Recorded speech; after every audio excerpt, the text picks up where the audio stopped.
Sino kaya ang nagsisinungaling sa dalawang to?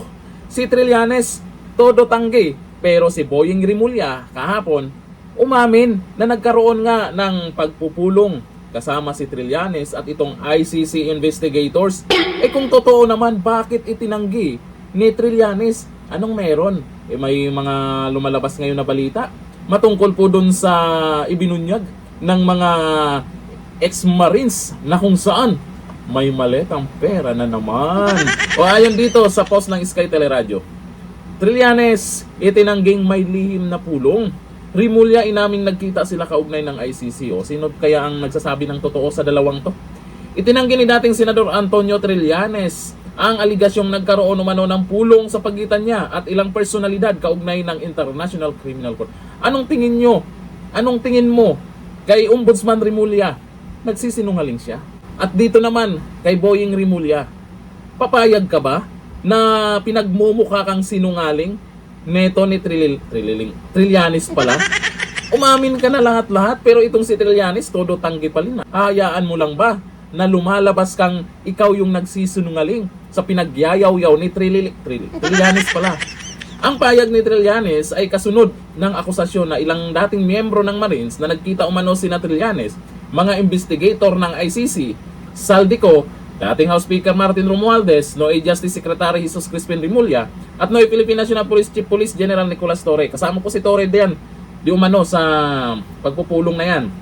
Gayunman, sa isang pahayag kahapon, inamin mismo ni Ombudsman Jesus Crispin Rimulya na nagkaroon siya ng pagpupulong kay Trillanes at dalawang ICC investigators.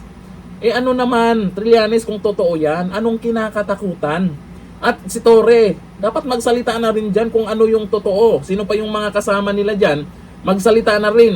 Si Tamba, tahimik yan ngayon eh. Si Saldico, hindi natin makuha po yung panig niya.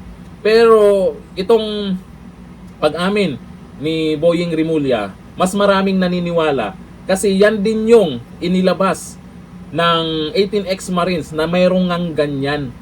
Nangyari nga yan. Ayon kay Rimulya, walang masama sa naturang pagkikita dahil siya ang kalihim ng Department of Justice noong panahong iyon at nasa ilalim ng kanyang pangangasiwa ang Witness Protection Program. Yun nga, walang masama para kay Boying Rimulya.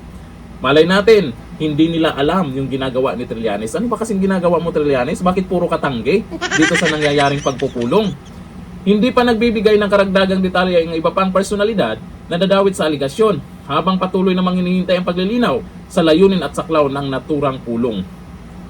Kung ano man yung napag-usapan nila dyan, malamang tungkol kay dating Pangulong Duterte yan.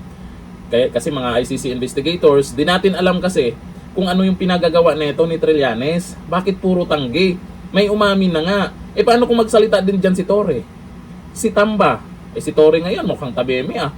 Parang takot na takot din ah. Ay wag na tayong magulat, bandang huli biglang maglalaglagan tong mga to. May kakanta dyan kung ano yung mga ginagawa nila noon kay dating Pangulong Duterte. Yung iba dyan, nakaramdam na ng takot, kaba, dahil palapit na ang panahon na si BP Sara ang piliin ng taong bayan para ilagay sa Malacanang. Pag nangyari yan, etong mga pangalan na to na naisama, nabanggit po dyan sa pagka-aresto kay Tatay Digong, abay, kanya-kanya ng linis ng pangalan ng mga yan.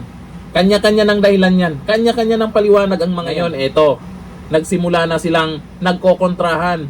Iba-iba na yung mga pinagyayaw-yaw nila dyan. Meron ba talagang naganap na pulong o wala? Kayo, kanino kayo naniniwala? Dito kay Trillanes o kay Rimulya? Comment tayo dyan. Hanggang dito na lang. Thank you. Bye-bye.